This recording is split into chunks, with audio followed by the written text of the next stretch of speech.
संभल में मंदिर के नाम पर जो हुआ, जिस तरीके से हुआ, वो दुर्भाग्यपूर्ण है। कोर्ट ने बिना दूसरे पक्ष को सुने याचिका को मंजूर कर लिया, सर्वे का आदेश भी दे दिया। 2 घंटे में सर्वे शुरू भी हो गया और रिपोर्ट भी बन गई। इतनी जल्दबाजी की क्या जरूरत थी?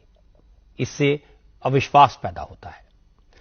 अगर किसी को दावा करना भी है तो प्रॉपर तरीके से करे, कोर्ट पे दोनों पक्षों की सुनवाई हो, लेकिन ऐसा हुआ नहीं। जब राम मंदिर पर सुप्रीम कोर्ट का फैसला आया था तो लगा था अब ऐसे और विवाद खड़े नहीं होंगे, लेकिन कुछ लोग हैं कि मानते नहीं।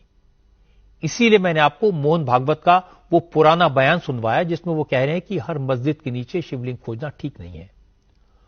मोहन भागवत की बात बिल्कुल सही है। हर मस्जिद को मंदिर कहना, हर जगह विवाद खड़ा करना समाज के लिए अच्छा नहीं है।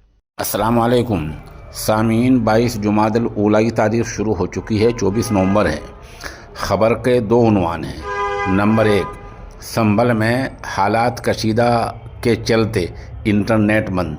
दूसरी सुर्खी यह है कि सर्वे के दौरान और हंगामे के दौरान 3 अफराद की मौत, जिनकी पहचान नौमान, बिलाल और नईम के तौर पर हुई है। इस सिलसिले में हम ज़्यादा कुछ नहीं कहेंगे, बल्कि इंडिया टीवी के रजत शर्मा का बयान सुनवाएंगे और समाजवादी पार्टी के चीफ अखिलेश यादव का वीडियो बयान सुनवाएंगे और मौके की 2 वीडियो पेश करेंगे। और गंभीर घटना हुई है जिसके बारे में आपको जानकारी होगी। संभल की सर्वे हो चुका था, चुनाव के चर्चा न हो पाए, हमारी आपकी प्रेस गड़बड़ा जाए, इसलिए जानबूझ करके सुबह सर्वे की टीम भेजी है जिससे माहौल खराब हो जाए, कोई चुनाव पर चर्चा न कर सके। और जो जानकारी मिल रही है उसमें जानकारी है कि कई लोगों को चोट पहुंची है, कई लोग घायल हैं और एक नौजवान नईम, उसकी जान चली गई है।